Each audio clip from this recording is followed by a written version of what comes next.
Hello, ladies and gentlemen. You are welcome to this presentation, which we are making on how to create Google Forms for the administration of tests and quizzes.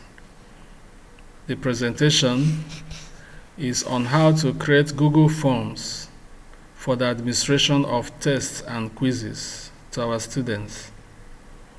You know that because of the COVID-19 pandemic, there is need for us to minimize physical contact with our students. So this is particularly worrisome in the area of trying to administer tests and examinations. So for the purpose of administering tests and quizzes, it is not really compulsory that we should have physical contact with our students. We could do that using Google Forms. We could administer tests and quizzes to our students using Google Forms so as to minimize our physical contact with the students because of the COVID-19 pandemic. It is assumed that we already have our questions, so what we are to do now is to transfer them to Google Forms such that the students could attempt the test online using Google Forms. Therefore, the first thing we have to do is to get our questions properly typed, probably in Microsoft Word. That's what I do, and I think it is one of the ways to actually make the creation of Google Forms very fast and effective. So for illustration purposes, I'm going to open a Microsoft Word file where we already have some set of questions. If you permit me, I'll go to the Microsoft Word file. So you can see here, I already have my questions already typed in Microsoft Word. For illustration purposes, we just have 10 questions here. These questions are on statistics and probability. I look at question number 10. It says, what is the probability that 2 dice sum up to 10? It's a question that has multiple choice answers, and we have 4 options here. 1 over 36, 5 over 36, 5 over 12, and 1 over 12. And we have indicated that 1 over 12 is the correct answer. So that's the way you should set up your questions. You should type your questions. Please type your questions in Microsoft Word. All the questions, whether they have multiple choice answers or they just have short answers, you can actually use Google Form to set questions that have multiple choice answers and also to set questions that have short answers. That's a set type of questions. Incidentally, we don't have any such questions here. So, but I'm going to show us when we get in there how we could actually set questions that require short answers. Now, on the assumption that we already have our questions typed out in Microsoft Word, you can actually have data bank or question bank of hundreds of questions, so that anytime you want to give your quiz or give your test, you just open that Microsoft Word file and pick some questions from your question bank. Step number 1, prepare all your questions in Microsoft Word. Step number 2, go online and open the link that will enable you to create the Google Forms. And the link is what you have showing here. The link that will help us to create Google Form once we open any browser is document.google.com/forms/ document.google.com/forms/ where the documents is written in short form, so you write it DOCS. So the link is docs.google.com/forms. You open any browser, go to the URL and type in this link, and it will take you straight to where you can now prepare the Google form. Since I've already typed this, I can select it and copy, so that once I open my browser, I could paste it there. docs.google.com/forms/. Now I open a browser. This place you have Chrome. I have also Microsoft Edge. Let me use Microsoft Edge. So I open this browser. So I can type here or paste, since we've copied. Well, let's type.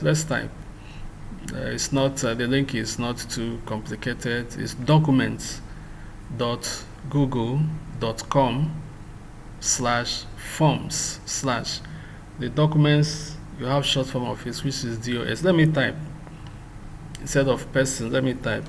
So it's DOCS. That's for documents. .google .com docs.google.com, then /forms/. Very simple. So you can do that. docs.google.com/forms/. Once you type that, you press the enter key. So I hit on the enter key, and here we are. Because I've not logged into the Google platform for the first time, which is what might be the case with the majority of us here, it will prompt you to log in to the Google platform, Google Form platform, with your email. So I'm going to put my email details. But once we do this and I've logged into the browser, next time you just type docs.google.com/form/. It simply takes you to where you can start creating the Google form. But because we are doing this for the first time, it's asking us to log in with an email. So you should have your email and your password you will use to log in. And it has to be Gmail. It has to be a Google email. So let me use owericbt@gmail.com. So please use a Gmail account to log in. I'm using owericbt@gmail.com. Then I click on next. It will ask me for the password. I hope I remember the password. Well, let me try. I have many passwords. So let me try this one to see whether it will go.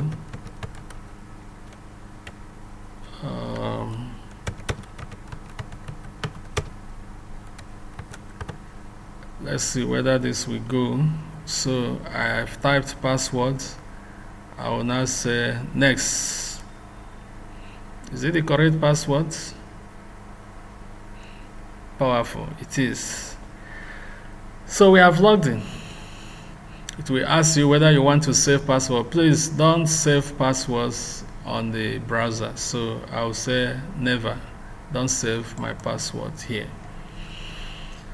So here we are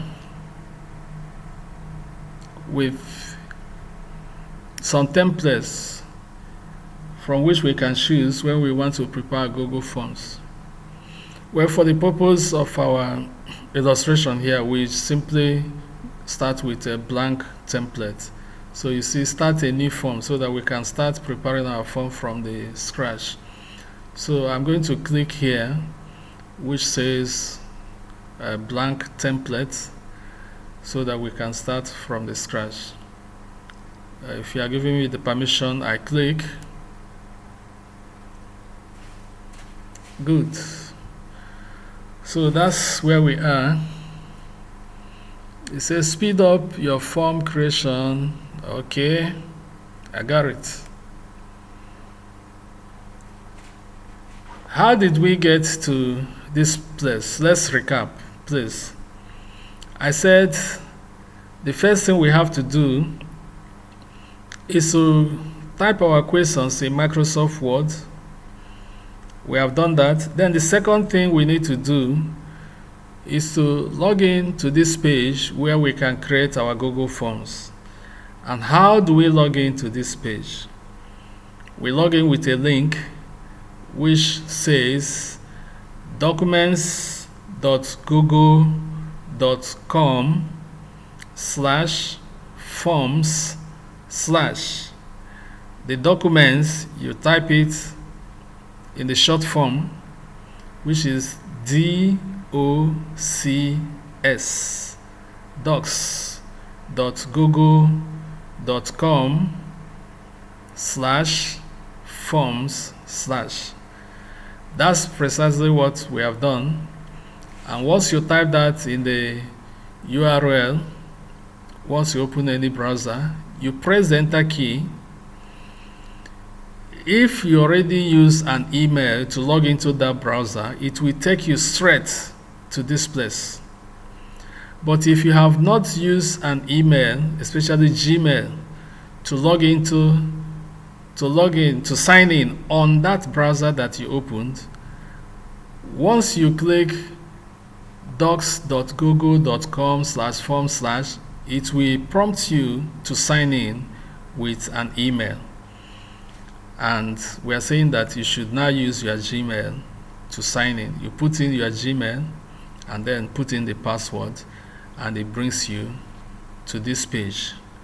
So we are now ready to begin to create our Google form for the purpose of administering tests and quiz to our students.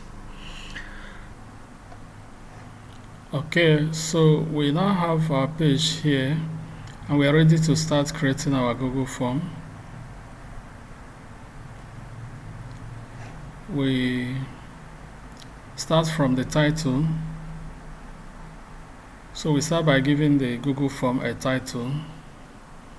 In this particular example, we are trying to do a Google form exam or test for a course in statistics and probability. Let's assume that it's a 200 level course, and we want to do a quiz for them. Let's call it Star 211. Star 211 quiz. Let's call it Star 211 quiz. Let's say it's quiz number 1. So you can see that this is saving at the same time. So you don't need to save or to be saving as you're working on Google Form. It will be saving automatically. So having said that, we will now need to give description of what the quiz is all about, just like we do in a normal exam. Here you can now type instructions you want the students to follow. So under form description, let me write the title of the course in full. You can write something like Star 211, which is Introduction to Statistics and Probability. I enter. Then I want to give some instructions. For instance, we can type here instructions.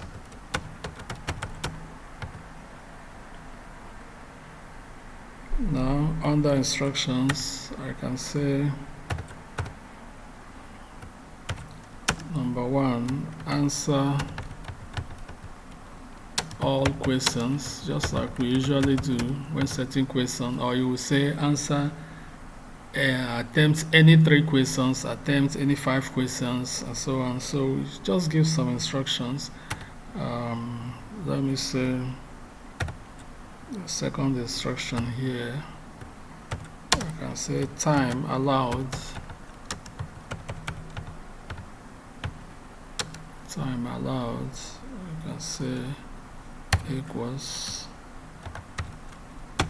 30 minutes. Okay, that's the idea. Just give as many instructions as possible. Then we'll go to the questions, but as usual, you would want to get information on the student who is doing this test or doing this quiz. Therefore, before we start setting our questions, maybe we ask for the candidate's name, the student's reg number, the student's department, and things of that nature.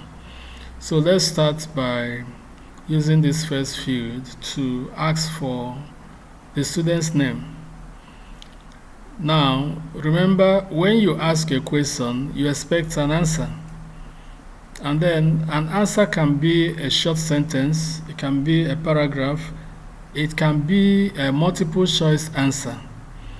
So, if we are dealing with something like the student's name, you are asking for the student's name as a question, then what you need is a short answer. It doesn't have to be multiple choice. I hope you are getting what I'm saying. So, let's type the question here. You click on that field, a number of options will come out. So, having clicked here, I can now type my question. It will number it automatically. That's question number 1. So let me say I would want the student to specify his surname first and his first name.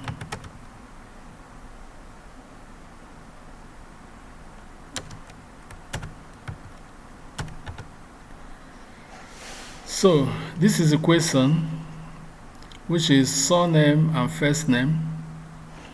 Then what type of answer am I expecting? So in this place is the type of answer you're expecting. Here I'm expecting a short answer. But assuming that I have a question here that I need multiple choice, then you make the selection here. So this is where you choose the type of answer to your question. If you open this arrow here, if you open this, you see other options, other types of answers. So we can have a short answer, we can make provision for an answer that's a longer answer that could take up to a paragraph or more. Then you can have the answer as a multiple choice, you can have the answer in checkbox, you can have the answers in drop down, or answers that require uploading a file and other options. So for the purpose of our quiz, often you may have to be using either short answer or paragraph or multiple choice or checkboxes. You use checkboxes when you have a question that could take multiple answers. So you use checkbox so that though there are options, maybe 3 or 4 options, then the person is expected to tick more than one option. So if that's the case, you use checkbox. If you have multiple choice and the student will only choose one option, then you use multiple choice. You can also use drop down to enter a long list. For instance, if you want the students to specify their department, instead of allowing them to use a short answer to state their department, you can list all the departments in the university, sometimes up to 50, 60 departments. Then it'd be better to put it as a drop down, unless you just want all the departments to show at a glance, then you can use multiple choice to do that. So for the question in which the student is expected to state his surname and his first name, you can agree with me that It can be multiple choice, it can be checkbox, it can be drop down. No need making it a paragraph. What we need is a short answer. And once we select the short answer there, then it automatically makes provision. Then at any point in time we have a question and we want to use a different type of answer, you come here, open this, and then choose whatever thing you want. Okay, now you look at this place, it gives you the opportunity to make a question compulsory or not compulsory. For instance, if we are asking for surname and first name, what do you think? Should it be compulsory or should it be optional? I believe it's better to make it compulsory. So if you want to make it compulsory, then you can click here, you say required, so you activate this required. And what this means is that if a student didn't answer this question, he wouldn't be able to submit. So with this, we'll eliminate the problem of students turning in scripts without their names or without their reg numbers and things of that nature. So we are done with this. It's easy to set a question that requires short answer, or that's essay type of question. This is really a typical example of an essay type of question where you ask a question and you provide space for people to type. That's essay. Okay, so that's the first thing we might want to ask for the student. Then the next thing is that we may want them to put their reg number. So how do we create a field that will allow us to ask a second question? Now you look at this menu here, you can see the first one, this one that has a plus. It says add question. You can see this one is import questions if you have already typed them somewhere else. This one is to add title or description. If this question now you want to add some other things to it, you can click here. This is to add an image. This is to add a video. Assuming that you are using the Google form for lecture purposes, you can actually add a video here whereby the students can have access to a video demonstration of your lectures, and so on. You can add section. So but we are doing a simple thing for now. We will not go into sections. We will just have all the questions as if they are in one section. And we have asked for the student's surname and first name. We need another field so that we can now ask for the student's reg number. So what do we do? You have to come and click here. This one says add question. So each time you want to add another question, you come and click here. So we click here. Remember, we've made this compulsory. If we get things messed up here and we don't want this again, you can come here and click and delete it. If you want to duplicate everything you have here, you can click here again to duplicate it. So we want another field so that we can ask the student for his reg number. What do? You come here and click on this plus. You see it? Now it has put a star here showing that this question is compulsory. So now we have the next question, and we want to ask the student for the reg number. So you just type the reg number there as another question. So I will now say student supply your reg number. Supply your reg number. Okay, we can leave it that way. And of course we need a short answer. It has already asked us choosing that option. So that's all. We would like to make it compulsory so that if a student didn't specify his reg number, he wouldn't be able to submit. So we make it required here. Then we go to the next question. Let me assume we have so we add here another question. You see, by default, when you add, it brings multiple choice as the default type of answer, which you can leave it that way or change it. The third question, assuming we want the students to specify their department, so we say question is, what is your department? Or state your department.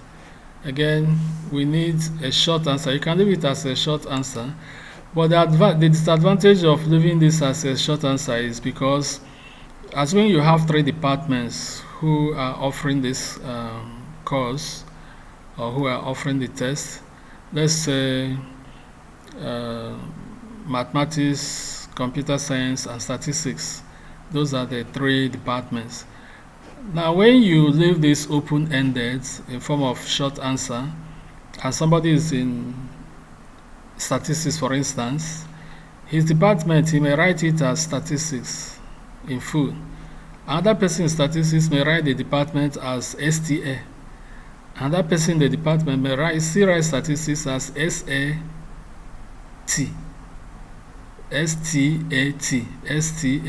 May write it as STAT. So the same thing with mathematics. Somebody can write mathematics in full. Somebody can write MATHS, maths. Another person may write MTH. So in order to avoid unstructured answers, especially when it is possible to structure your answer and to limit people to a particular format for setting their answer, if you want everybody to write in statistics to write his department as STA, then it will be better to use a drop down here. Instead of asking short answer, you use a drop down, in which case you put all the different options.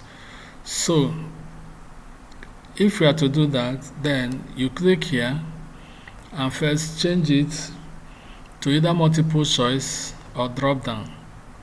Even if you start with multiple choice, you can still make it a drop down, and vice versa. So let's now make it multiple choice. See, when you make it multiple choice, it will now ask you for options. So like we said, 3 departments are offering the course, and I want to have a particular format. So all the people in computer science, I want them to write their departments as CSC. That's all. So you come and click on this second one, you get another option. So after that, I want those in mathematics, MTH. You click here. Then I want those in statistics. That's all. Then should we make it compulsory for people to specify their departments? Yes. So that means we can put required here, make it required. Now we have entered some information here. We've already started creating our forms. And remember, as you are creating, all your entries are being automatically saved.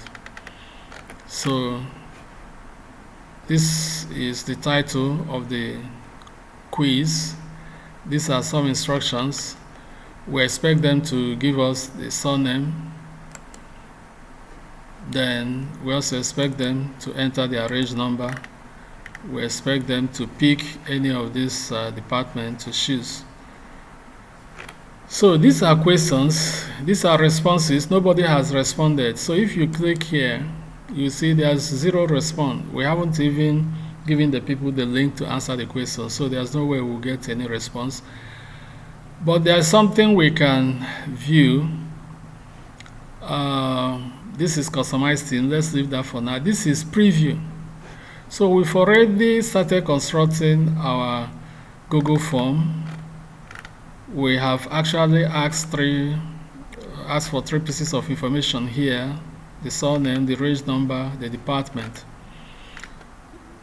Okay. So if you want to see the way your Google form will look like at the end, you just go to preview. You want to see, as you are building your form, you'll be previewing from time to time so as to see the way the students will see your form when they open it from the front end. This one is the back end where we are developing and creating the Google form. Then on the front end, that is where the one that the student will see. How will it look like? Will it look like we have it here in the back end? No, it will not look exactly this way. So for you to have an idea of how your form will look like, as you are creating the form, then you will be viewing at the same time. If you view and you don't like what you have seen, in other words, you don't like the way the form is displayed when the students will see it, you come back here and modify. So for what we have done so far, let us view and see what it will look like. So you click on preview here, and now this is what it's going to look like. So when students open it, this is what they're going to see.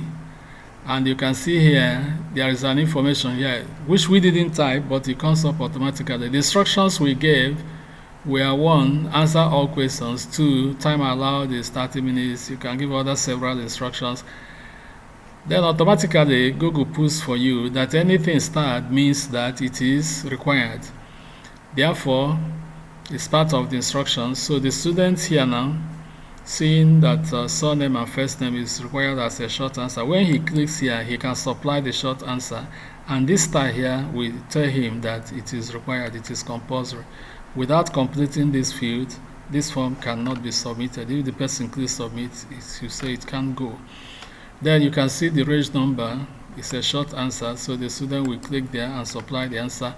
Then you can see the department, because we displayed the answers as multiple choice, so all the departments are showing there, and the student is free to select whichever one he wants, and after that he submit. If any of this field is not completed and you try to submit, it will tell you you cannot submit. These things are required. Until you put information there, you cannot submit. So we are doing well.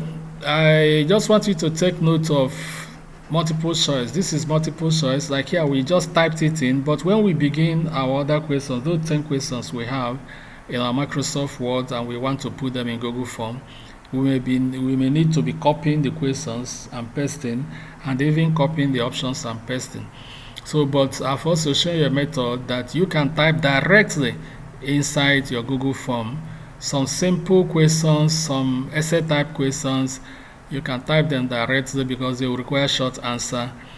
So, but for most questions that will be multiple choice, it may be easier to type them in Microsoft Word. So you just copy and paste. Okay, this is the way multiple choices looks like. But you see, like we said, you can also make this question to be a drop down. Assuming you have about 36 departments offering the course, and you list all those 36 departments here, it may be too lengthy, although it has the advantage of the students seeing all the departments at a glance and then choosing whichever one is their department. That's the advantage of multiple choice here. So, but the disadvantage is that it occupies so much space, unlike if we make it a drop down. Then the disadvantage of drop down is that the student have to click on the arrow for the drop down to drop down before they can now see what is in there. But if you make it multiple choice, they will just see the options in a glance. So we're okay with this. We can close this and go back. Okay, something very important. We have come back to where we are building our Google form. You can see it is still reserving untitled form. Meanwhile, we have given it a title. Are you observing that? I'm sure you're observing that. So we gave a title for this Google form. We say it is 211 quiz 1. But then here, we still have untitled form, and even in the file here, we still have untitled form. So why? Well, we have typed the title here, but we need to effect it in this place so that it could change. So what do? You don't need to retype here. You just click here.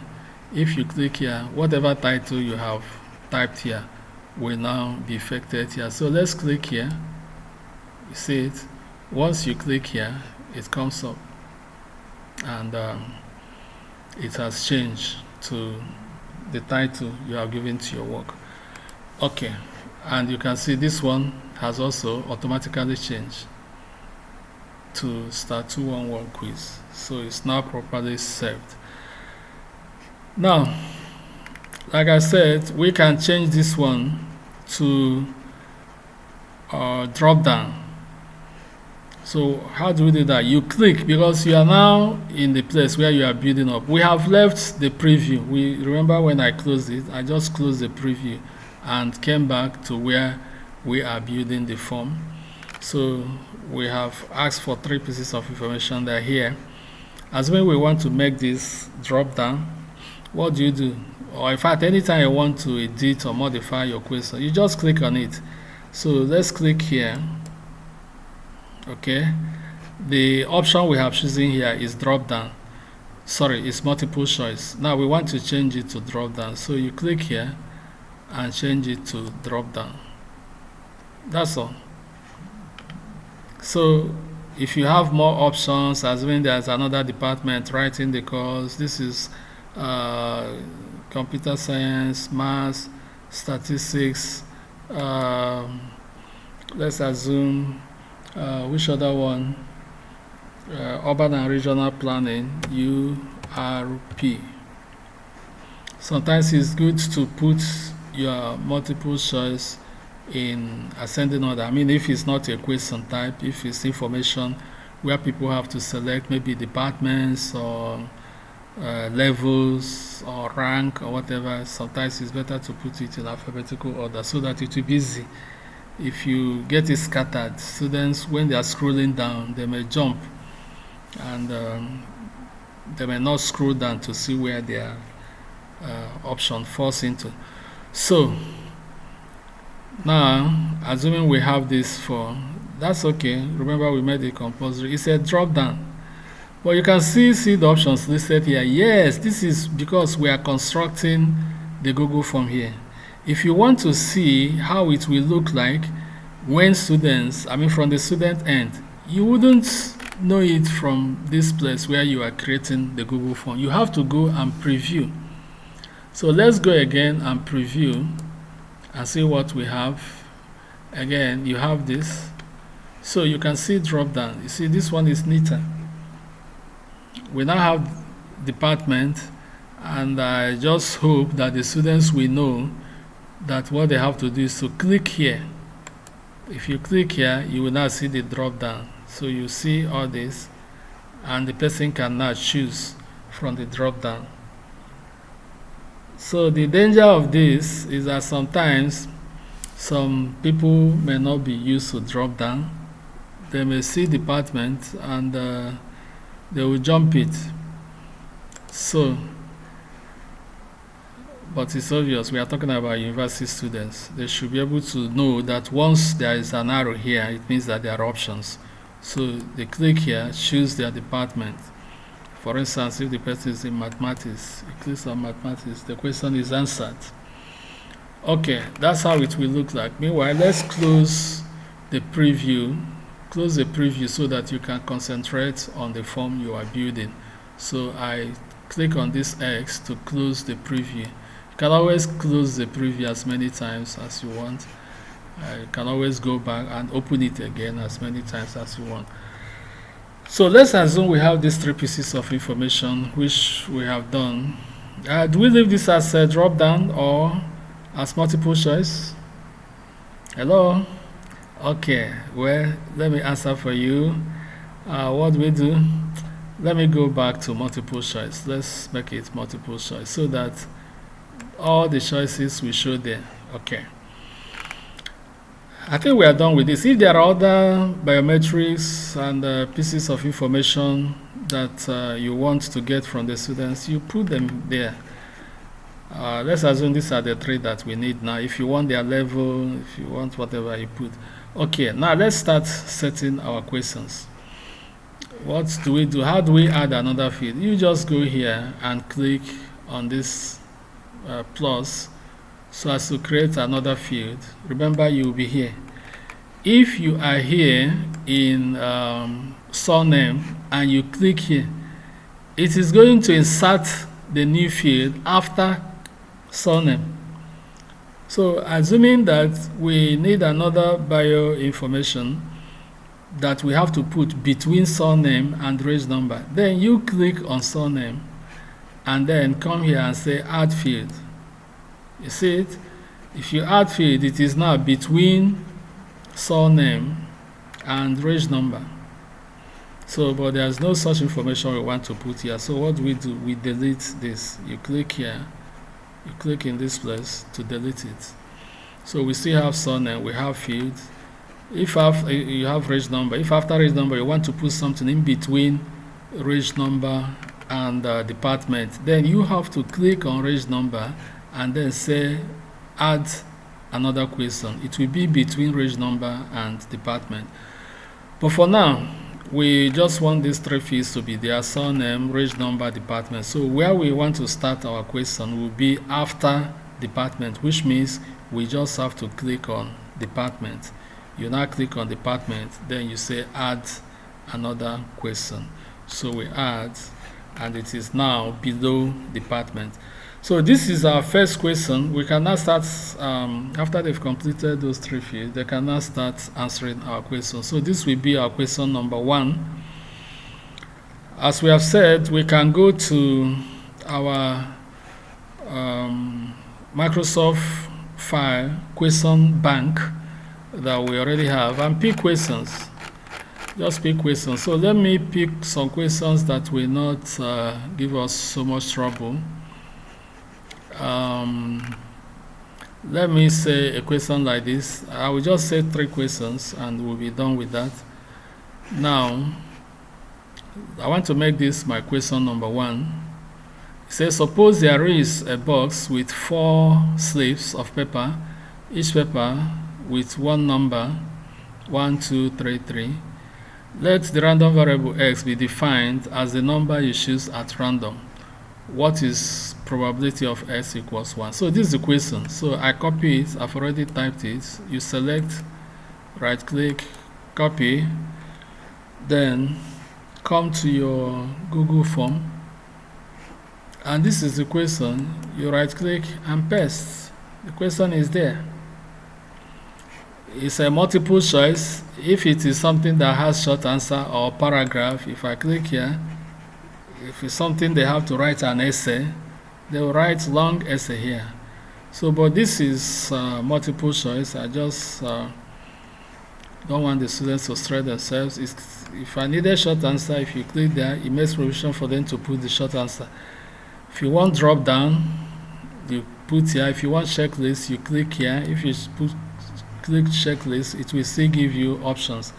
That is for answers that have multiple correct answers. You use checkbox. So here we only have one correct answer. I think it's best we use multiple choice. So you click multiple choice here, and then you have an option here. Like we did here, there are 4 options. These are the 4 options.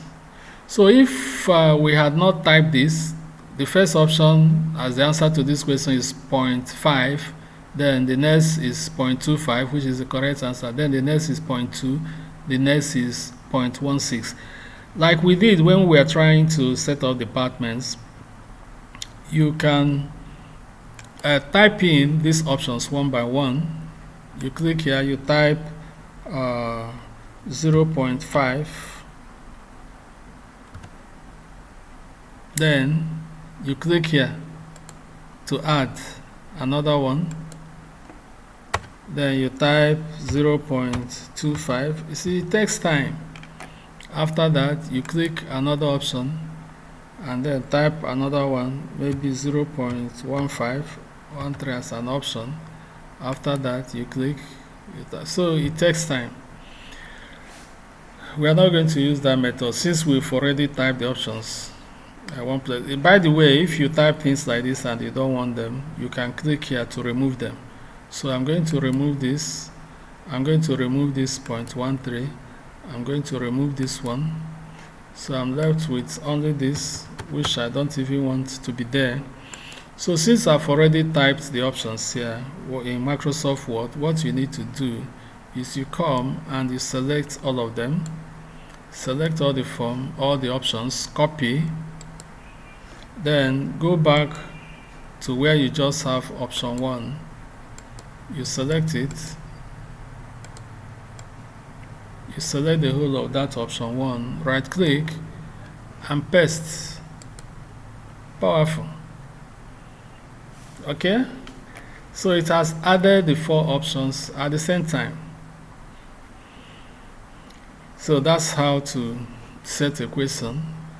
We have seen how to deal with essay type question. So you just type the question and make provision for a short answer or paragraph. That's essay, so it's not a big deal. We are demonstrating more with multiple choice, and we said it's also not too complicated. If you've already typed your questions and your choices in Microsoft Word, you copy the question and paste, copy all the options and paste once, which is a lot faster than typing them in here. So we are done with this question number 1. I said we are going to set 3 questions. So we need another question, the second question now. What do we do? Since I'm already here, I come and click on add another question. So if you click here, you can see this is the question. This is not the way it's going to look like. If you want to view it, then you need to come to this place and preview. So, but we are previewed enough for now. Let's keep on setting. So this is now question number 1. I need question number 2. It's suggesting multiple choice as the type of answer. If I'm comfortable with that, I go ahead. If it's a short answer or paragraph, you change it there. Okay, so let's get second question from our Microsoft file. Which one will not give us trouble? You see, typing this in Google Form will be a bit problematic, so let's leave that type of question. Let's give the question number 7. It's not complicated. You have different pairs of socks that are the following colors: green, orange, red, white, and black. If you replace the pair of socks after you pulled it out the first time, what is the probability that you will choose the white pair of socks twice? And these are the options. So very simple. I copy the question first. So you right click and copy it. Go to Google Form. This is already question. You right click there, paste it. Good. Then select this option. Go to your options. So you select all these options. Again, copy them. Go to your Google Form. Right click and paste. It gives the 4 options. Very sweet. Very, very interesting. Is it not? Definitely it is. So you can go on and on and on, provided you have spent time to type your questions in Microsoft Word, do all your proofreading, do all your vetting, do all your cross-checking to make sure that what you have chosen as the correct answer, or what you have as the correct answer, is properly indicated in the Microsoft Word document. We'll yet come to see how to take care of that in Google Form. So please take all your time to prepare your Microsoft question bank properly and as it ought to be. You can make all the corrections, all the adjustments, all the verifications, all the vetting. Do it there in Microsoft Word file. Get it ready so that once you open, remember, now that we are doing the Google Form, we are doing it online, so your data is going. Therefore, this is not the place you start to think about what is the correct answer to the question, then you start solving it, unless you be logging off and on. But if you have done all this verification in Microsoft Word, once you open, your data is running, you just copy, paste, copy, paste, copy, paste, and within a short period of time, you are done with creating your Google form. And you copy the link and give it to students so that they can start accessing it. So this is our question number 2. Like I said, we are going to have 3 questions. So we are done with this. It's multiple choice so that the students will see the options. We don't want to make it drop down. Okay. Then remember, we are not making it required, so that if a student doesn't answer it, he could still submit. So we are not making this required. The same thing here. We didn't make this one required or making it compulsory. No. If a student knows the answer, he should answer, whether right or wrongly, and submit. If the student didn't even answer at all, it wouldn't prevent him from submitting. But because once you make something required, it means that until the student answers that question, the program will not allow him to submit. Okay, so we don't make these questions compulsory except you have a compulsory question. Okay, so the third question now is this. I want to do this especially for those in mathematics, engineering, those and some other departments, even chemistry, that may have diagrams.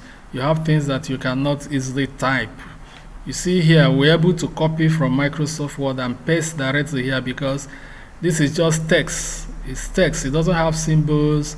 It doesn't have pictures, so you can easily paste it. But I'm going to show you that it's not everything you can easily copy from Microsoft Word and paste here. And when we have such cases, we will find a way to handle it. For instance, let's go to the third and last question we are going to take here. And I will show us some things. Now let's go to our data bank. Let's assume we want to deal with this question now. We've already typed it, but if you copy it and paste, you see, because this thing is like a table. So let's copy first. Let's copy.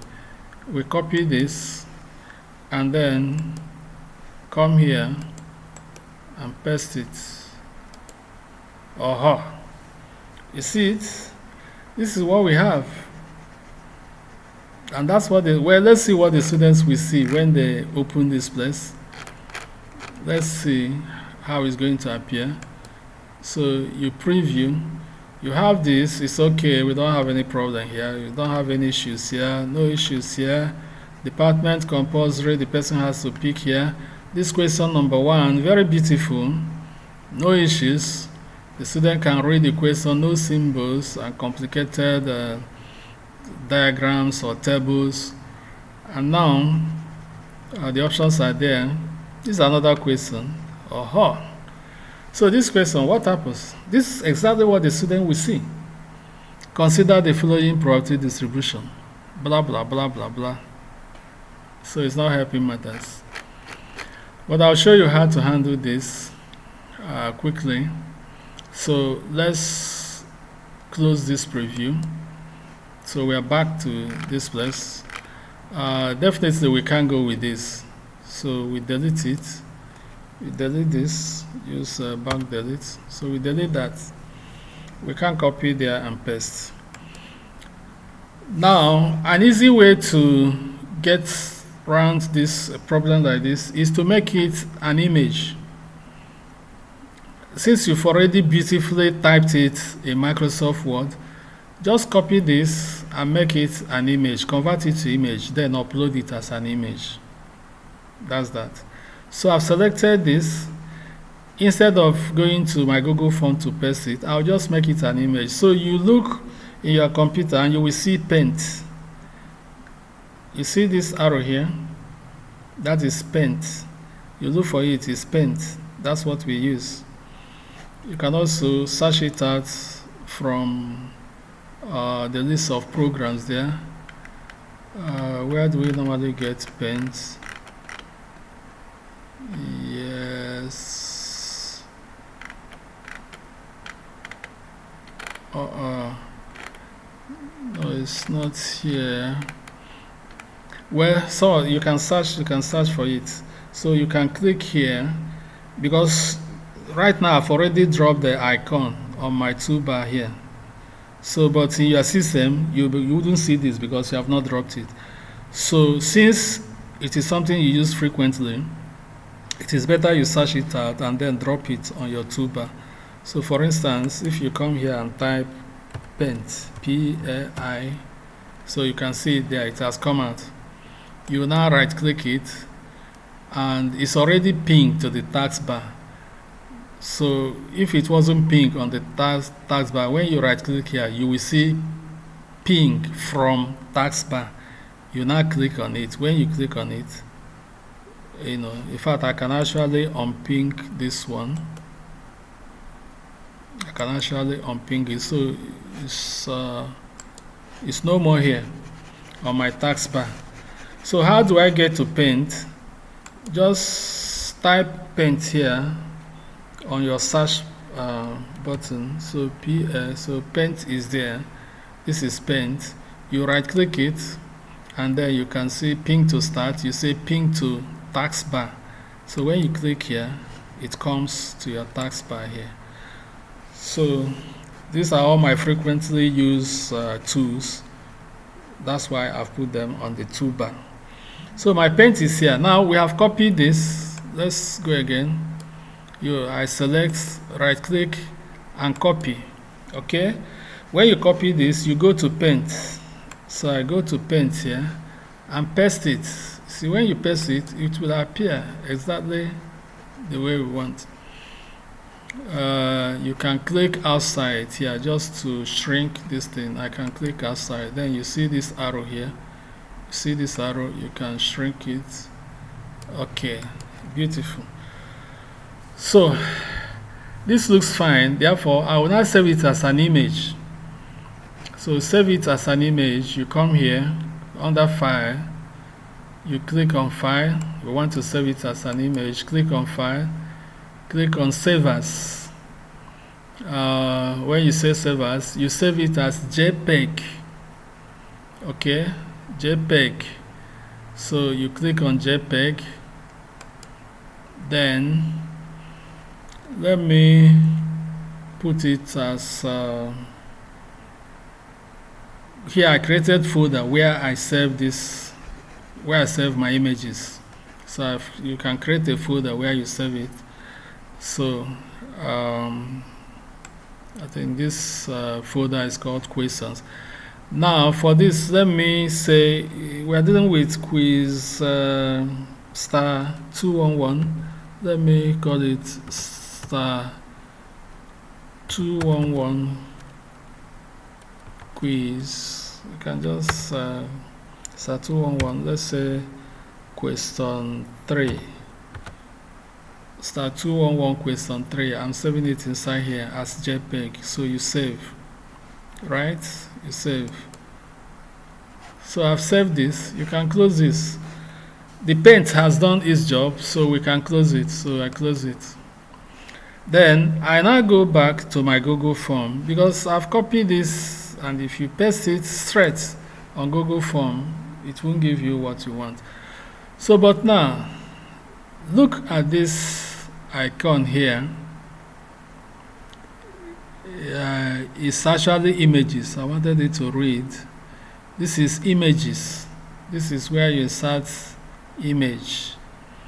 So instead of typing my question here, I can upload an image. So I click here to upload. So you can upload from camera, from this, from Google has made a lot of things easy for us. So, but we are going to upload from the system. So we browse. This is a start image. So we are going to upload from the system. I need to browse. So I click on browse. I think I saved those things inside the folder called questions. You have to be mindful of where you save documents. Sometimes you save documents, to locate them will become a problem. So I saved them inside questions. I'm sure about that. Good. So you see it here, star 211 question 3. You can either double click it, or you click once and say open. When it's open, you wait. and you see the wonders of Google Forms. See, our question is there now as an image. Beautiful. Isn't it wonderful? It's quite interesting and exciting too. A lot of things have been made easy for us. Let's Google, let's search. Many scholars, especially in the civilized world, they've done a lot of work and put it up there for us.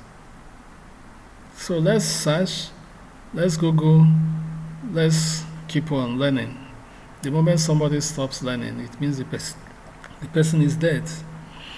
Okay, so we've been able to find a solution to put in the questions, even though the question is not put in here, but it will show as a question. You say consider the following probability distribution. It's beautifully written because we have snapped it as an image, and then you say what is the probability of x equals -2. So we come and select the options. We go back to Microsoft Word and select our options. So these are our options. We copy the options, then come back here, select this, right click and paste. Good, that's giving me all the options. This -2 typed here was a symbol, so you can see it's not showing it properly, so you remove it, type it as -2 properly. Probability of -2 and this. Okay, so we are done. Please, ladies and gentlemen, we have to stop at this point with these 3 questions. I've shown you an example of how to set essay type of question. All this is essay type of question. You just select short answer or paragraph. You have set essay type of question. Or you are setting multiple choice. This is multiple choice. All these are multiple choice answers. You can convert them to drop down if you want, if there are too many, maybe something like this. Then all these questions we can copy and paste directly inside the Google form. But for questions like this that have some mathematics, some symbols, some diagrams in chemistry and biology, you cannot copy them and put here. So it is better you save them as an image, then you use this sign here, you use this tool here to upload them as a question. Even answers like in chemistry, they have so many chain reactions, and they will now say option A, B, C, D, and they drew so many diagrams. That's not what you open Google form here and start drawing the diagram. No, you draw the diagram in Microsoft Word. You can even draw the diagram, and draw it, manually, and then snap it, take it to your Paint, and save it as JPEG. It becomes an image. So here you can also upload an option as an image. So all the chain reaction number 1, number 2, number 3, number 4, which are diagrams. So upload them here as an image under these options, so that the candidates will now choose which one is the correct answer. Okay, so what we have done so far has not made this to be a Google form for quiz. This is just ordinary Google form. Now, when you want to make a Google... Okay, by the way, let's preview this and see how it will appear when students look at it. So let's preview that. So we click on preview again. We go down. You see, it's very beautiful. That's the way the students will see it. Consider the following probability distribution. X is that, probability of X is that. What is the probability of X equals -2? Of course, the answer is 0. Did you see any -2 here? The values of X are -4, 0, 1, and 3. X cannot take the value -2. So probability that X equals -2 is 0. It's impossible. So this is the correct answer, and the student will take it. So that's the way the student will see it, and they could answer these questions and turn in their answers. Okay, let's close the preview and concentrate on where we are constructing our Google form.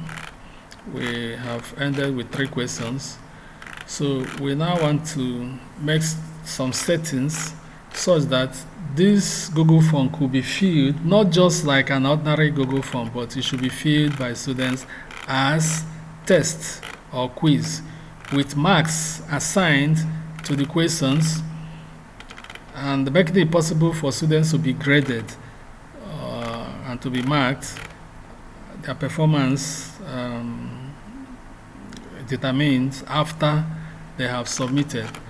So what we do, we go to settings. Again, if you click on response here, there's no response. Students have not even been given the link, so there's nothing they are responding. The team, well, let's leave that. We've been using preview. Now we are going to use settings. So I'm sure everybody here now is conversant with preview. Like I said, we'll be looking at this thing when the need arises. We are now done with questions, and with preview, we've been using it, we've been introduced to that. So we are now getting introduced to settings. This is settings. This is where you actually distinguish this Google form from ordinary Google form and Google form that is meant for the administration of test and quiz. So you now go to settings. Are we ready? Do I have your permission to click on setting? Setting is where you make your Google form to take the form of a quiz. So we go to settings. I click. Here we are in settings. In settings, we have these 3 fields. We have general by default. You have presentation. You have quizzes. Okay? So we start with general. If you want the students to enter email, you have to check this. If you check this, then before the students will answer the question, it will ask them for email. They will put their email. Well, we are encouraged not to do that, especially if it is a survey you are giving to the general public, you want to get back to them. Why? You can put email. But for students, if we put them the stress of putting their email, it doesn't worth it. We already have their names and range number with which we can contact them. So for the purpose of what we are doing now, we have chosen not to ask the students for their email. So we leave it. Then rules for requirements to sign in. You have this option of limit to 1 response. The idea is that if we click on this option, then a student can only fill the Google form once. I think that is the ideal thing to do. In the practical sense of it, when you ask students to do a quiz, you don't ask them to submit 2 scripts, do we? No, we don't. So they only submit 1 script. Therefore, it makes sense to limit this to 1 response. But if we didn't limit this to 1 response, it means that when a student finishes submitting, he can click the link for another response and begin again and submit as many times as possible. You will do that probably when you are looking for public opinion. You can allow people to submit several times. So what do you think? Should we check this box or not? Of course, the answer is that we should check it. So we want to limit the students to only 1 response. Then you have here, respondents can edit after submitting. They can see summary charts and text responses. If we are using Google Form for practice purposes, we can check this too so that they will see the summary, because the summary will tell you what percentage of students have answered 1 question correctly and those who failed it and all that. So if we are using Google Form for practice, for students to practice like tutorial, we can check this. But if we are using it for quiz, I don't think it's necessary to check this. Then where I have an issue is with edit after submitting? Do we want them to edit their answers after submitting?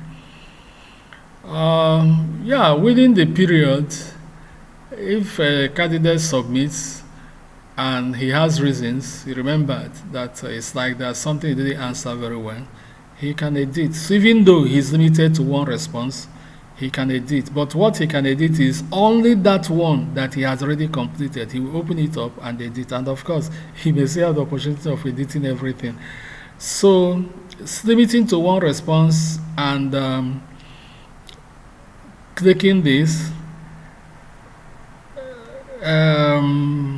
well, it somehow opens or relaxes this other condition, but not fully. It relaxes it in the sense that when the student wants to edit after submitting, he can edit all the responses. So it is as good as submitting a fresh response. But the difference, if we didn't check this, is that when the lecturer will receive the answers from the back end, if we didn't say limit to one response, the back end will show all the several responses that one particular student has given, even if he's using the same name, the same range number. You will see his scripts, his responses appearing in 2, 3, 4, 5 places because we didn't check this option. But if we put this option and again put edit, yes, in the back end you will only see one submission from this student, no matter how many times he edited that one submission. So that's the difference. Now in the real exam, we may not want them to edit after submission if they have submitted, because they are supposed to go through before submitting. So, but for practice, you can relax this. So in that case, if you check this, they can edit. When they submit, they can see their answers, and if they score the 30 over 100 and they want to edit, they can click edit. They may not see the answer, the correct answers. They will continue to answer probably until they get 100 over 100. That's for practice. But for real quiz, I don't think we should enable this option. So for now, I'm not going to allow them to edit after submitting. So for this, under this general, the only thing I want to click here is I want to limit the response to only once. Once a student goes through, I can put it on the instruction that, look, go through your work properly before you submit, because once you submit, you cannot edit after submission. So we can put that as information before they submit. So we now go to presentation. Presentation, you show the progress bar if you want. Reshuffle questions where there may not be need for all this. But this one is important, confirmation, because sometimes some people submit and the page closes, so they wouldn't know whether the thing has been successfully submitted or not. So you may need a statement here just to give them assurance that they have successfully submitted. For instance, you can write something like, your response has been recorded. So I think I prefer to go with that, but you need to type it. So I can say your response has been successfully submitted. And I can say thank you. So once the student submits, this is what he's going to see. At least that will give him confidence that he has submitted. If not, they'll be calling you. They say, sir, we have submitted, but we don't know. Can you check from your end whether it's really submitted? Of course, it has to submit. It has been submitted. So, but just put this information here so that they will relax a bit and know it has been submitted. I don't want to show this. It's not too necessary here. That's for voluminous work. You want them to see progress as they are doing shuffle question or that, not too necessary. Okay, so I'm done with this. Then you come to the main domain for certain quizzes. So that is here. So if you now want this Google form to not to take the general form, you want to use it to administer tests and quiz. This is where This is what makes the difference. You have to check this. If you didn't check this, it cannot score, it cannot record, it cannot grade, you cannot assign marks. So you have to check this first. Make this a quiz. Then all these options will be available to you. So what are the options? Release grade immediately after each submission. Yeah, we can do that. Or, that's by default. Or you want to release grade after manual review. Suppose you have some essay type of answers, then you cannot release grade immediately after submission. If you have essay type of answers, then you have to pick this such that when the students submit, they go home, you now go to the back end, see what they have submitted, grade them, then before releasing the answers to the students. So, but for what we have here, without those 3 questions, we said there are no essay type of questions. So we can allow the students to see their scores immediately, because now we have chosen to make this Google form a kind of quiz. We'll be able to grade them automatically, and the scores will be turned in automatically, and the student can see it immediately. Now, respondent, these other things respondent can see. The respondent can see missed questions, that is, questions he didn't answer or questions he failed. When he wants to see his scores, it can identify the questions he failed. Yeah, makes sense, we can leave it. Then, for the student to see the correct answer, well, since we have allowed them not to submit twice, we can allow them to see the correct answer. Although, if it is test that is being administered in sections or in shifts, if you allow the first set of people to answer the question and see their correct answer, they will tell the other ones. Well, it's at your discretion. You can allow them to see. If you don't want them to see the correct answer, then you uncheck here. So that means they won't be able to see the correct answers. Then, the points you assigned, if you want them to see it, you check. If you don't want to see, if you don't want them, you uncheck. So, but for what we are doing now, what do we think? What do we think? I think they can see the points that are assigned, the correct answers, since they are only submitting once. If it is editing, if we made provision for them to edit, then we shouldn't allow them to see the correct answer, because when they see the correct answer, they will now put it. So if you allow them to edit, which is more of practice, even when you restrict it to one submission and allow them to edit, it's like they're using it more as practicing. So when they submit first and view their scores and discover that they have not gotten up to 100% and they want to edit, it will now be their responsibility to solve that problem and provide the correct answer and submit again. If they submit again, they will get a higher score, and they will keep on doing that. So, but for now, let's show them the correct answer, because we have not activated the edit. So once they submit the first time, they cannot edit and they cannot submit the second time. But they can now view the correct answer. So let's check this so that they can see the correct answer. Now I think that's all we have to do. Under setting, remember this thing is under setting. It's under setting. That is the icon for setting here. And there are 3 fields here. General, we have talked about.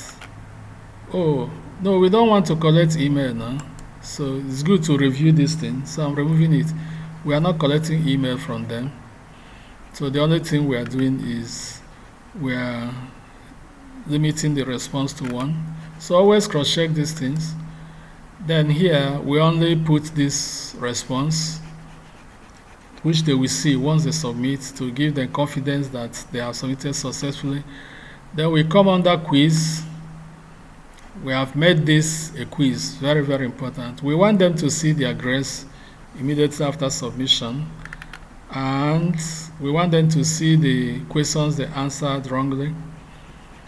or didn't answer at all. We want them to see the correct answer, and we want them to see the points, the scores for each question. So, having done all that, we save. You can always save. You can come back and make amendment on these settings. So, please, if you wouldn't mind, I want to save. Can I? Okay, thank you. I save. Good. So, having said this, having saved, just view these questions again. Let's view.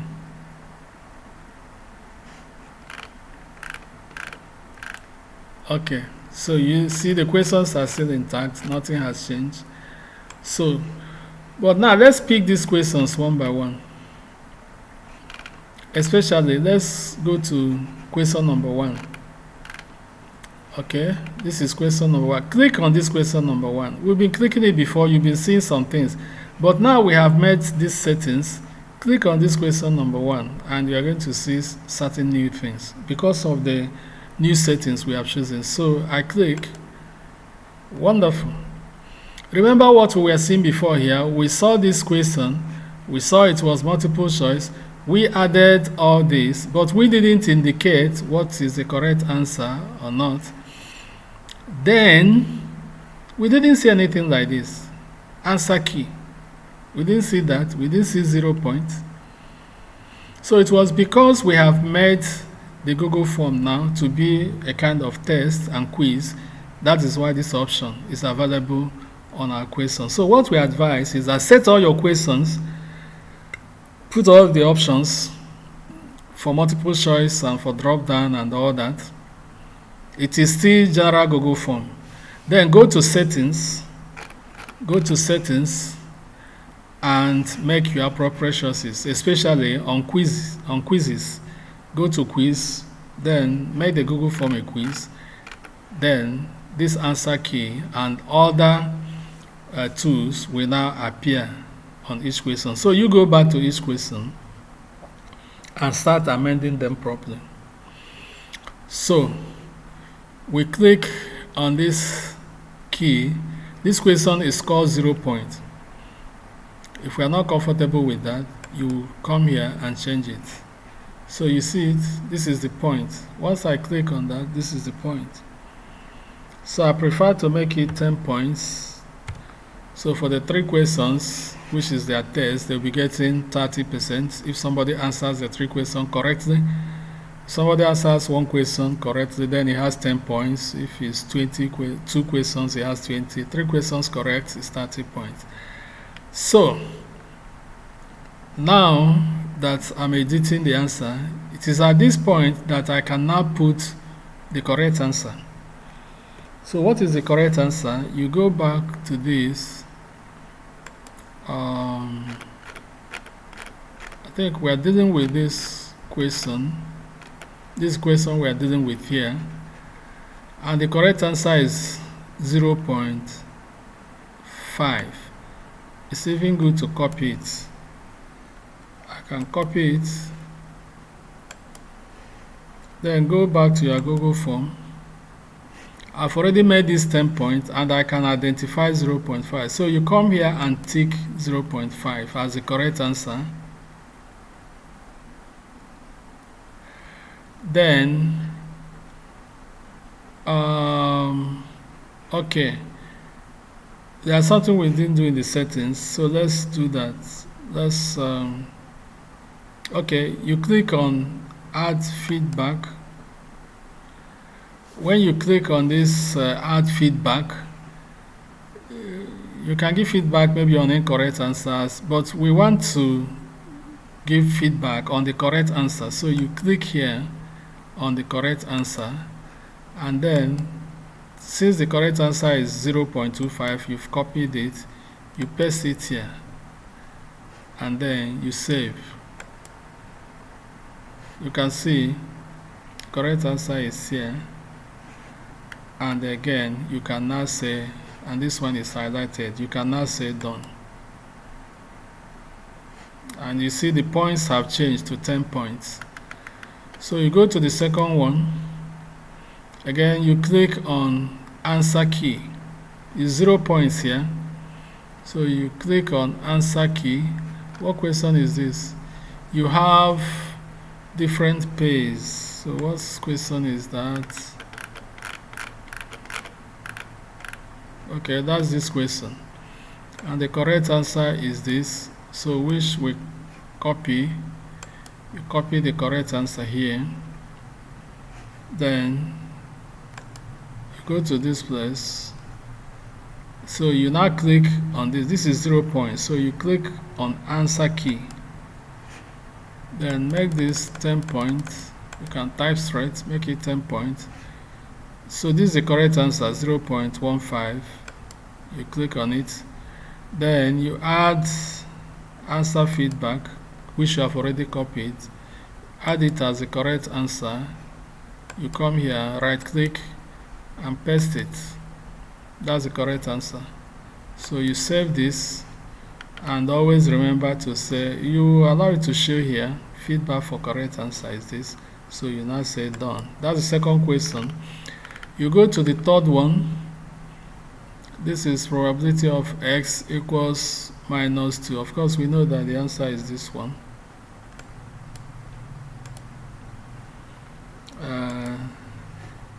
The answer is that one.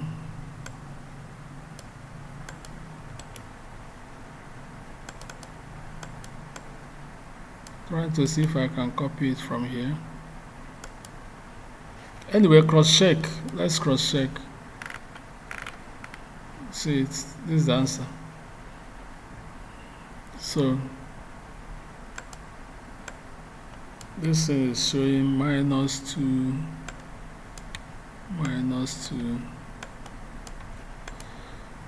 So I copy this answer, right click and copy, then go to the question, start from this place. The answer key is look at the points, always look at the points. So as you change it, I can type 10 marks there. So I've typed 10 marks. Then this is the correct answer. The probability of x equals minus 2 is 0. Then I need feedback for the correct answer. You click on correct answer here. Click here, then right click and say paste, because you've already copied that. The correct answer is probability of minus 2 equals 0. You save, then also make sure you come here to say you are done. I think we are good to go for now. Meanwhile, let's view. You will see that these changes we have made, they've already been saved here. You can see total points here now. It's showing total point is 30. But this is not what the students will see from the front end. This is the back end. So for us to see how the students will view the questions, what they'll be seeing, what will be displayed for the student, we go to preview. So you preview, you read through. This is what we have. This is compulsory. You see, each time you preview, always go through and make sure things are the way they should be. If you preview and discover that probably we didn't make this one compulsory, then you go back to the form here and then make it compulsory. So these are our questions. You can see it has put 10 points. So the student will be seeing that this question carries 10 points. So he makes his choices there. You will also see that this question carries 10 points. He will make his choice, and this question carries 10 points. So, ladies and gentlemen, so far so good. This is what it takes to prepare Google form in order to use it as a quiz. You can see it's very beautiful. This is what the students will see when you give them the link. Okay, if this were to be a Zoom class, we would have taken some questions at this point before we go into the next discussion. But for now, we may not be able to take any questions. So we are done with this. But the question you will ask is that when students finish completing this form and submitting, how do I, as a lecturer, assess the answers that students have given? Or, well, the first question should even be, how will the students get the link for them to log in and now be able to answer this question? So I think we deal with that one first. So let's close this preview and go back to where we are building our Google form. Our responses are still 0 because nobody has responded.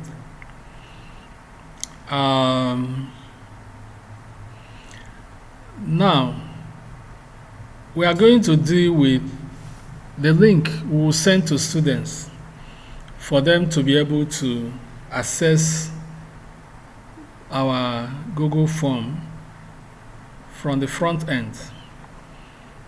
Obviously, it can be under responses, it can be under team, it can be under preview. We have been doing preview. It can be settings, where these are other things. So definitely, we are dealing with send.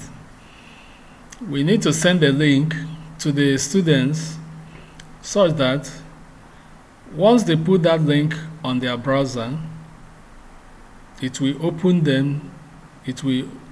to the preview, and they could now start to answer the questions. So for you to get the link you are going to assign to your students, you have to click on send, as if you want to actually send these questions to them. So you click on send here. Now there are different options here, but I'm going to go straight to what we just need. So this is send via email and text messages and all that, but we are going to use this. Are you there? We are going to use this to get a link we will use in giving to our students so that they can access our Google form. So please, this is the link, this is the option, this is the tool we have to use to get our link. So I'm going to click here to get our link. So I click, and this is the link. This is the link you are supposed to send to students, so that with this link they can access the Google form and do the test.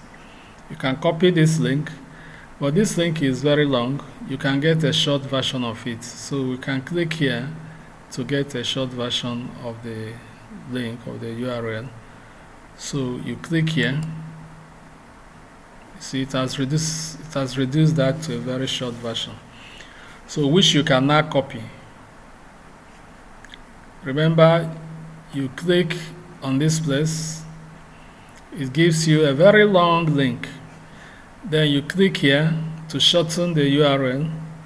It brings this one. It has already selected it. Then you can now click here to copy it. If you click here, you have copied it. It's already copied. So it's now on my mouse, on my clipboard. So I can close this, and then this link I've copied, I can put this anywhere. Let me just open a Word document. I can open this under this my question. I can come here and paste the link. So that's the link. This is now the link I'm going to send to my students. With this link, they can log in. So that's the link. Okay. What did we do to get the link? We say you click on send. If you click on send, you click this one, this icon for link. It gives you this link. You shorten it. If you now shorten it, you copy it, then you close. That's how to get the link.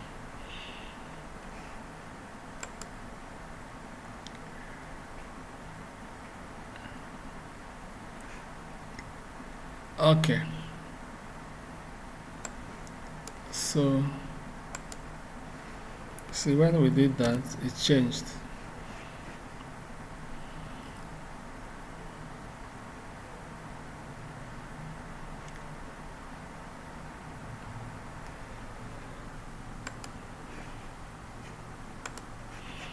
So we have gotten our link. What's the next thing? Now let's look at how to view the responses. For you to view the responses, you have to click here. There's no response now, so you click here. You say create spreadsheet. This is for you as the admin, so that you can view the responses. You create here, then create a new spreadsheet for *211 quiz. I think that's what we want to do. So you come here and click on create.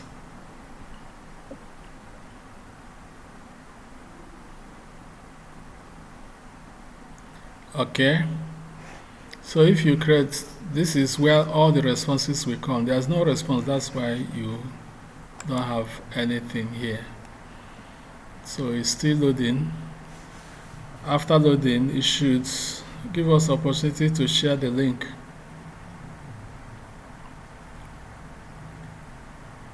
Oh, my internet is not too strong.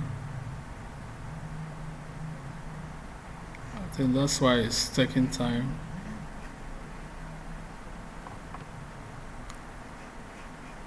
Okay.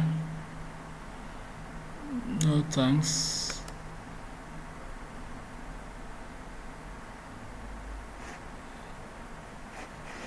Still working. Okay. So this is where you will see these responses. You can share it. You can click on this.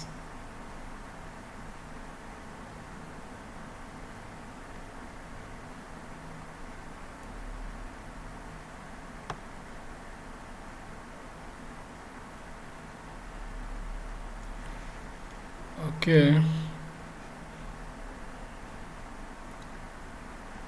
So again, you see the icon to get a link. This icon to get a link. So you can click here and say copy a link.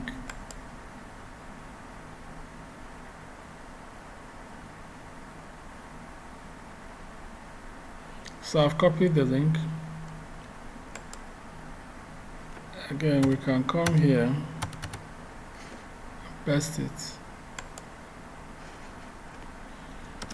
So this link takes us to the Excel sheet where we can view people's responses.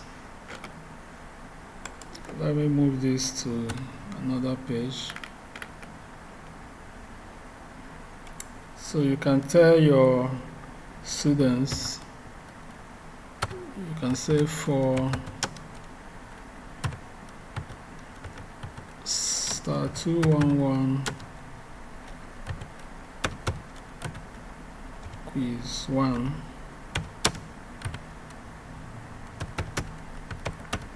kindly click on this link. Okay, now this one is for yourself. This is for my use to assess students' responses. Okay. So we are done for now. Except one final thing I have to say. I've copied this link. I think I'm done. Again, you can close this response window, which is in Microsoft Excel. You can close it. Let's close it here. So we are back to our form. This is our question. Then the timing. Where do you time? How do you time the students? Well, the only thing you need to do is to tell them when the test will begin. For instance, if you want the test to begin by 4 p.m. in the evening, then what you do is to come to this response here. You can see where it says accepting responses. So right now, the Google form is active to accept responses. If I give any student any of this link, he can log in and he will get the response here. He can fill in the form and when he submits, I'll get the response. So, but if I don't want them to start until it is 4 p.m. or the time, I'll simply come here and close this. Uncheck this. You can see not accepting responses. So once I finish setting my Google form, once I finish creating my Google form, I'll simply go to responses and uncheck accepting responses so that it will now read not accepting responses. Then I can give the students the link and tell them the exam will start on so and so day at so and so time. Even if they want to access it, they will not be able to access it. So what then happens is that myself, once it is getting to that time, I'll come and log in here through docs.google.com/form, put in my email. I'll get back to this place. Then I will now come here. If I want the exam to start by 4 p.m., I'll be here by 3:50, 3:55, 3:59. So once it is 4 p.m. on my system, I will click here. Once I click here, then the exam will start by 4 p.m. And if I want the exam to last for 30 minutes, it means I'm going to end the exam by 4:30. So I will be around, just like you invigilate the physical exam, you'll be around. In fact, you can even open the responses. You will see as the students are turning in their responses. Then, once it is 4:30, you come here and then click on stop accepting. So anybody that didn't submit before that 4:30 wouldn't submit. So it's not a question of physical exam whereby the exam starts by 4:30. In fact, from 4:25, you start shouting 5 minutes more, 5 minutes more, write your age number, your name properly, make sure you've entered the question. There's nothing like that. You will be shouting by 4:25, 4:28. Now you say you have 2 minutes more, 4:30. Come and submit your script. Some people will keep on writing. Hey, you there? Can you stand up? You are the one I'm talking about. They will say, sir, wait now, wait now. No, there's nothing like that. That's physical exam. That's where you do all that. So your students must be properly instructed before they start the exam. You tell them it is automatic. So, and that's why once they are answering questions, it is saving automatically. But then, we cannot receive the solutions until they have submitted. So the students must be instructed. You can even put it up there as one of the instructions that, please, once it is 4:30, click submit. And again, they may not even be so sure about the internet that they are using. So they may click submit by 4 on the dot, by 4:30 on the dot, and their browser will keep on going round and round, round and round. The network is poor, or probably it takes 1 minute. So maybe on your own side, once it is 4:30, you are supposed to end the exam, and you now expect that all of them must have clicked on submit by 4:30. Then you can give 2 or 3 minutes. By 4:35, you can now come here and click. By 4:35, you can now come here and click not accepting. So that even if somebody says, he was having problem, it's just around 4:30 or 4:31 that he clicks submit. Yes, the network would have allowed him to submit before 4:35. So you can give 5 minutes of grace, and then you come here and click not accepting response. So anybody who is submitting as from that 4:30, the response will not come. So that's how to monitor the students. Once you finish setting your Google form, come here. This is by default. Once we finish setting, you come here and turn it off. Turn it off, then give the students the link. They will not be able to access they will not be able to submit their responses. So if it is not exactly the time you want them to start, you now click here and it will start accepting responses. So that is the much we're able to do now.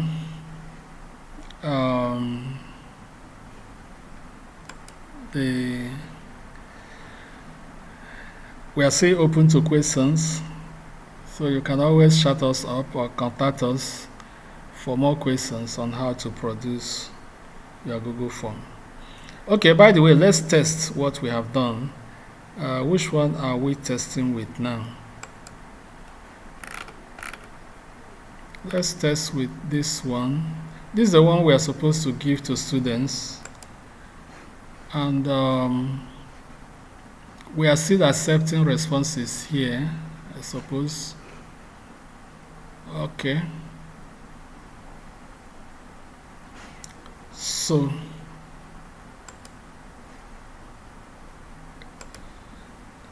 let me copy this. This is the one we give to the students. I can copy this, and then I open.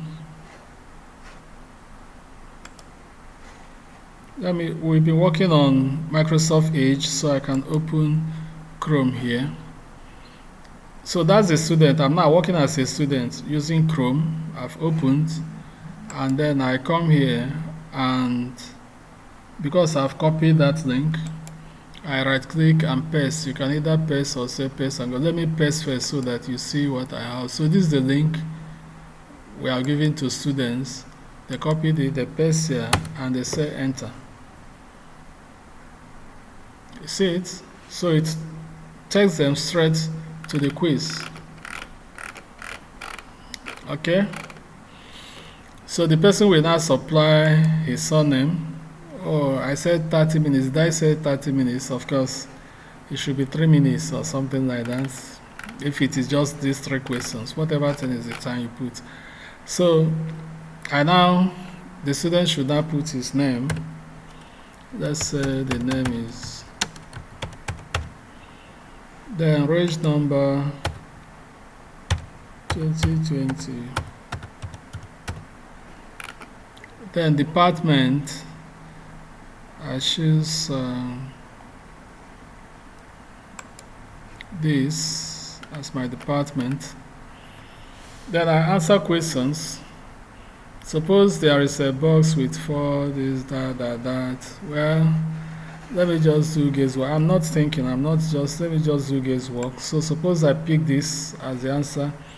If the student changes his mind, he can clear it and pick another one.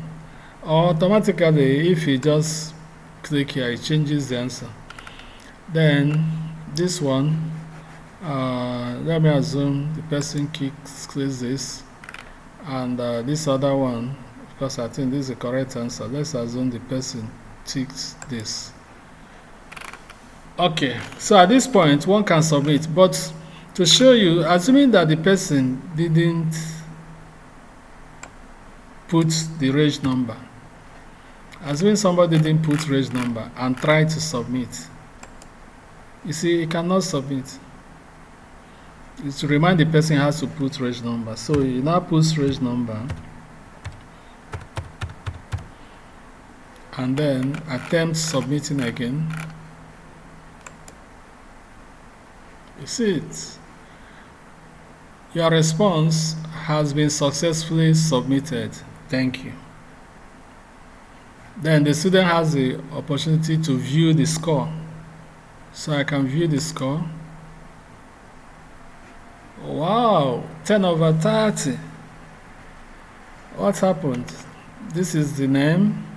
This is the reg number. This is the department. You see, it indicated the question that I failed. Suppose there is this.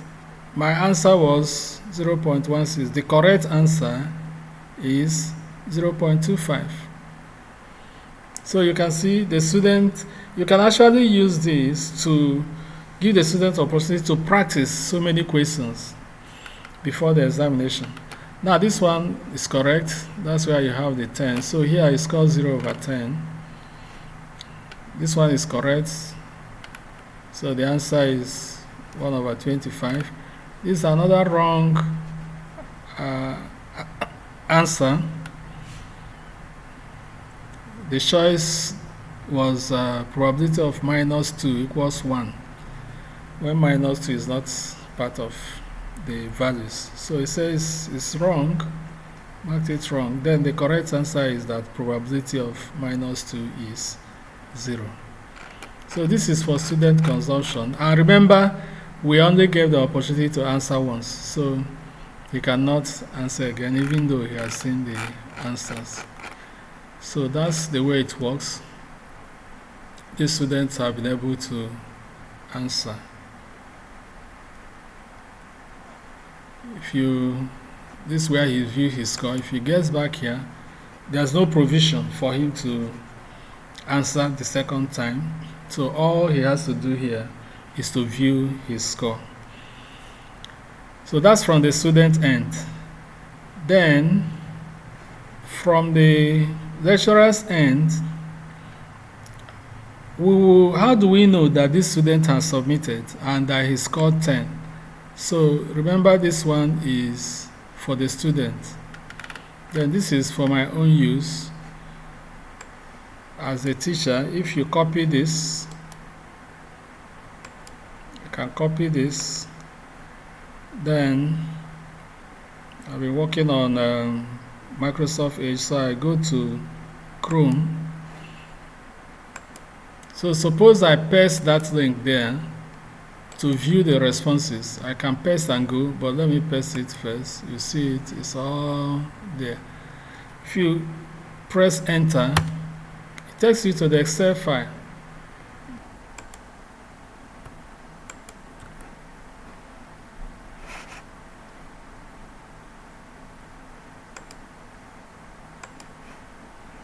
Copy.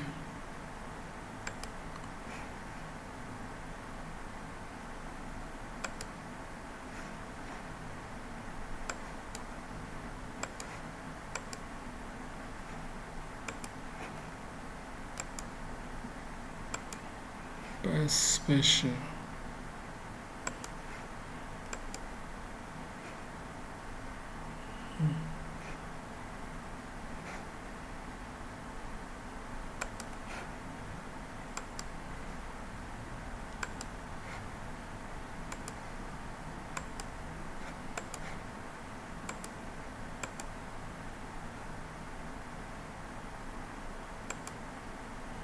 Okay.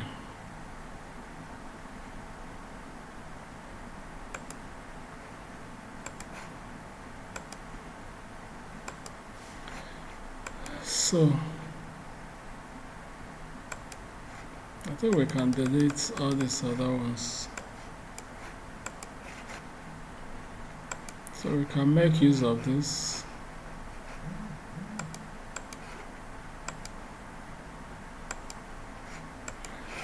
Beautiful.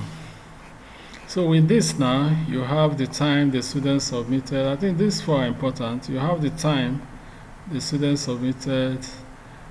This test was done on January 31st, 2021, and the time is 15:21. The student score is 10 over 30. The name is Onyeka, surname, first name Onyeka Aloy. This is the reg number, and that's the department. Beautiful. If there are other students that answered, all their responses will be here, and then you can take it from there. So that is where we are going to end. Thank you for listening. If there are other questions and any other issues, please try and get back to us. Thank you. God bless you.